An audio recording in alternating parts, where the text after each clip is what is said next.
suggestions that the government will introduce a graduated license scheme for newly qualified motorists has been lambasted by the nation's biggest driving school.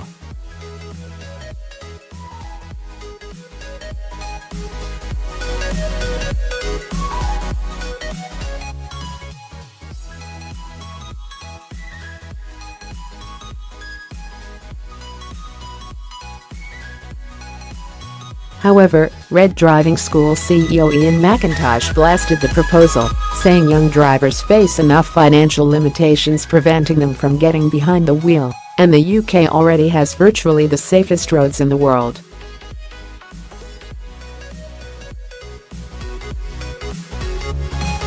The idea to implement a graduated license structure could see those who have recently passed their test have restricted driving hours, limits on the passengers they can carry, and a smaller pool of cars to choose from.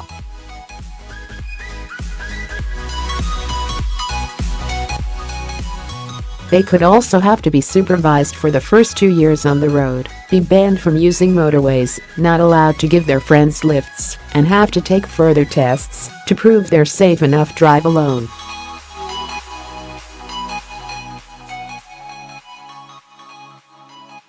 Road safety charity Brake has backed the introduction of such schemes, claiming that they have effectively reduced young driver casualties in countries where they are being upheld, such as Australia and Northern Ireland.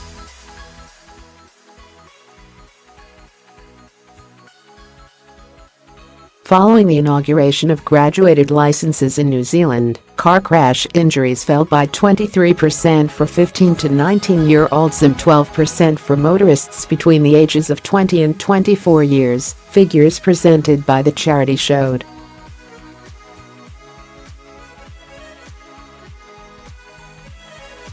It also highlighted a 2014 West Virginia University study that found that the youngest of drivers in the U.S. who were subject to graduated licenses had 37% fewer crashes per year and 17% fewer accidents per mile driven.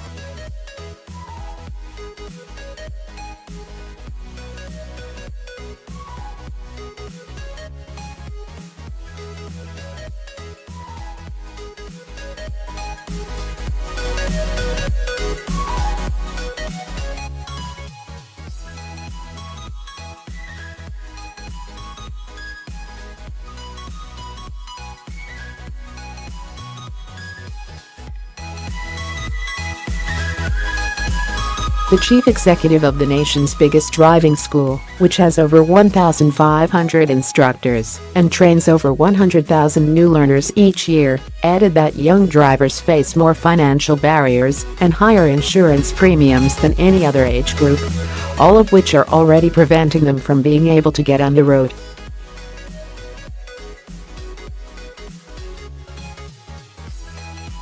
But the rack and comparison site CompareTheMarket both said last week that graduated licenses could ease that pain, with premiums likely to fall in a similar way to black box telematics policies, offering lower costs to those willing to have their driving monitored.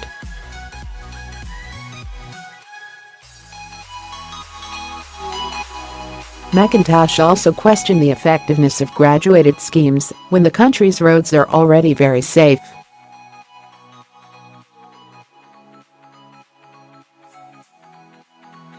With just 2 deaths per 1 billion miles driven, the UK already has virtually the safest roads among developed countries, he continued.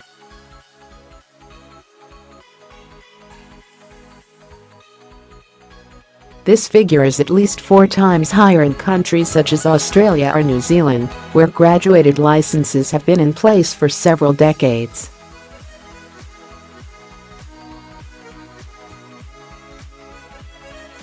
The dominant reason for dangerous driving among young people remains their attitude.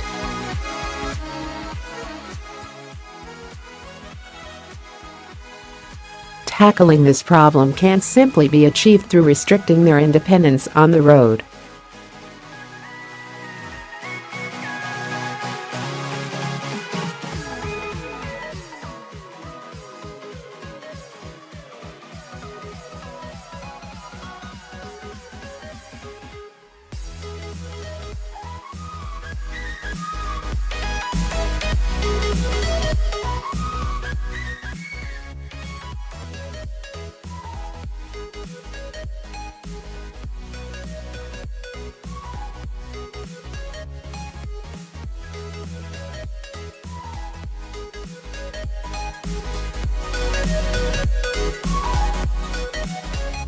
He also called for the government to instead improve efforts to make the current driving test more lifelike to reduce road casualties among newly qualified drivers.